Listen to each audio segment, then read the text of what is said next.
Rohingya मुसलमानों को, बांग्लादेशी रोहिंग्याओं को दिल्ली में बसाने की केंद्र सरकार की एक साजिश कल सामने आई, जिसमें बहुत स्पष्ट तौर पे समझ में आया, क्योंकि कल सुबह मैंने पहले अखबार में एक रिपोर्ट देखी कि केंद्र सरकार रोहिंग्याओं को यहाँ पर एनडीएमसी के बनाए हुए फ्लैट देने जा रही है। उसके थोड़ी देर बाद केंद्रीय शहरी आवास मंत्री हरदीप सिंह पुरी जी का ट्वीट देखे जिसमें उन्होंने उस पूरे डिसीजन को बहुत तारीफ़ करते हुए पूरा क्रेडिट लिया कि हमारी सरकार बहुत अच्छा काम कर रही है, केंद्र सरकार। उसके बाद जब मीडिया में ये पूरा मसला उठा तो भारतीय जनता पार्टी भी बैकफुट पे आई और केंद्र सरकार भी बैकफुट पे आई। लेकिन मैंने इस बीच अधिकारियों से पता किया, क्योंकि मेरी भी नॉलेज में नहीं था इस तरह का कोई डिसीजन हो रहा है। मुझे भी आश्चर्यजनक लगा कि दिल्ली में रोहिंग्याओं को फ्लैट दिए जाने की योजना बन गई। ना मुख्यमंत्री जी को पता, मेरे पास गृह विभाग का चार्ज है दिल्ली के गृह मंत्री को नहीं पता, दिल्ली के मुख्यमंत्री को नहीं पता, और अखबारों से पता चल रहा है कि यहाँ पर रोहिंग्याओं को फ्लैट्स देने की योजना चल रही है। मुझे भी आश्चर्य हुआ कि ये कैसे हो सकता है। मैंने नीचे ऑफिसर से पूछा तो पता चला कि कुछ मीटिंग्स हुई थी जिसमें सेंट्रल गवर्नमेंट के ऑफिसर्स थे। सेंट्रल गवर्नमेंट के ऑफिसर्स की तरफ से रिक्वेस्ट भी आई हुई थी और उन सब को डिस्कस करने के लिए मीटिंग्स हुई थी। उसमें कुछ निर्णय लिए गए थे।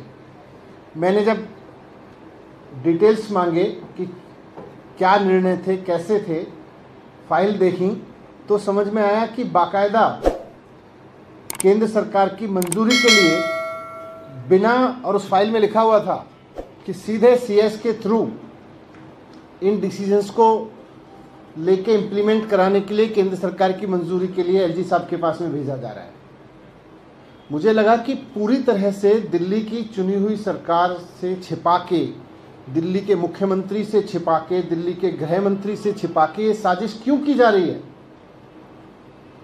इस पर जब मैंने भी बयान दिया, अपना स्टेटमेंट दिया, तो उसके बाद केंद्र सरकार फिर थोड़ा बैकफुट पे आके केंद्रीय गृह मंत्रालय ने एक बयान जारी किया कि नहीं साहब, हमारा स्टैंड तो ये है।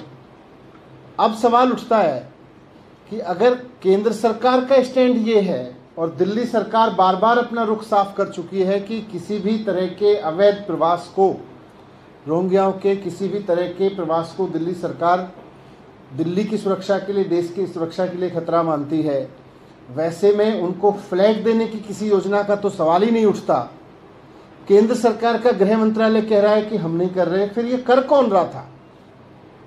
अगर ये स्टैंड केंद्र सरकार के कुछ लोगों ने, और जिसकी पुष्टि इस बात से भी होती है कि हरदीप सिंह पुरी जी ने बाकायदा उसको अपलोड करते हुए ट्वीट किया था, केंद्रीय आवास मंत्री हैं वो, और अगर दिल्ली में आवास दिए जा रहे हैं और केंद्रीय आवास मंत्री उसको अपलोड करके कह रहे हैं केंद्र की ये शानदार योजना है, और केंद्र सरकार के अफसर और दिल्ली सरकार के अफसर मीटिंग करके, दिल्ली पुलिस के ऑफिसर मीटिंग करके कुछ डिसीजन ले रहे हैं और फिर उनको बिना चुनी हुई सरकार को दिखाए एलजी के अप्रूवल के लिए भेज रहे हैं, तो फिर ये करा कौन रहा है? अगर केंद्र सरकार इसके खिलाफ है तो फिर कौन करा रहा है? दिल्ली सरकार से छिपा के किया जा रहा है, चुनी हुई सरकार से छिपा के किया जा रहा है, तो करा कौन रहा है?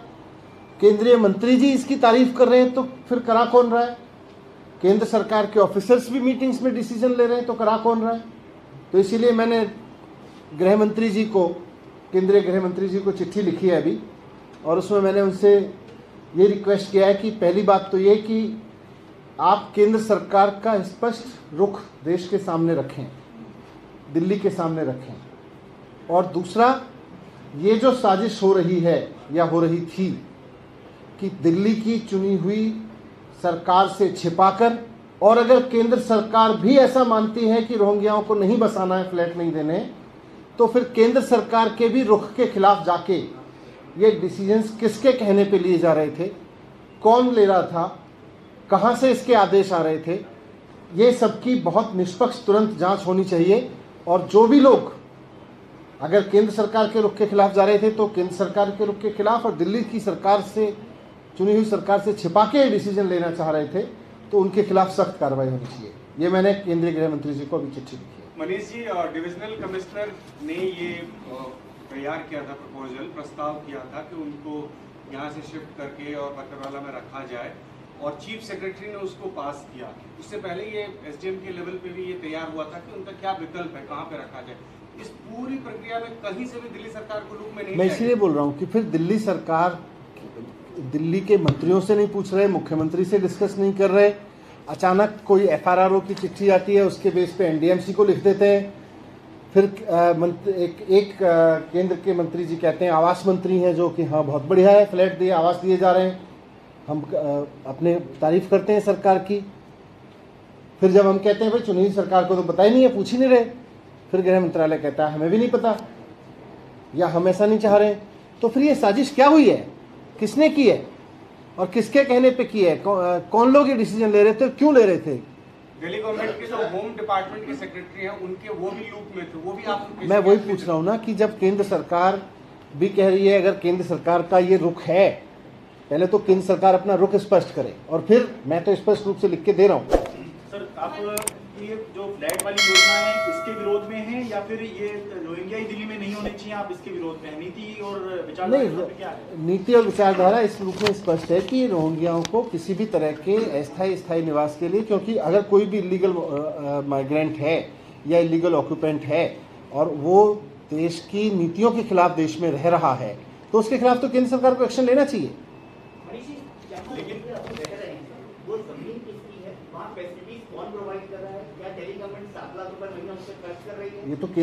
ये तो दिल्ली पुलिस बताएगी ना कहाँ रह रहे हैं, ये केंद्र सरकार बताए कहाँ छिपा कर। ये तो आप अपने बेस पे पूछ रहे हैं ना। अभी तो दिल्ली सरकार के पास ऐसी कोई जानकारी नहीं है कि कहाँ रोहिंग्या रह रहे हैं, कहाँ रह रहे हैं। एक इम्पोर्टेंट सवाल ये कि दिल्ली सरकार बार-बार ये कहती है कि हिमाचल में 6 महीने में हिमाचल का सीएम चेंज होने वाला है, गुजरात में 6 महीने में गुजरात का सीएम चेंज होने वाला है, या उसको पता चल जाता है कि उनका कौन सा मंत्री कब गिरफ्तार होने वाला है। उसके इतनी सारी नॉलेज होती है, इंटेलिजेंस की सब कुछ इनपुट होते हैं, लेकिन इसके बारे में डिप्टी सेक्रेटरी होम से लेके एसीएस होम तक, डीएम से लेके, यही तो मेरे लिए भी है। ऐसी इंटेलिजेंस इस मामले में एकदम फेल रही है। मैं वही कह रहा हूँ कि ऐसी चीजें पता चल जाती हैं, और ये इतना सीक्रेटली किया जा रहा था, तो क्या साजिश है ये, इसकी जांच होनी चाहिए। जम्मू कश्मीर में नॉन कश्मीरी भी वोट डाल पाएंगे? सर, रोहिंग्या पे एक सवाल है।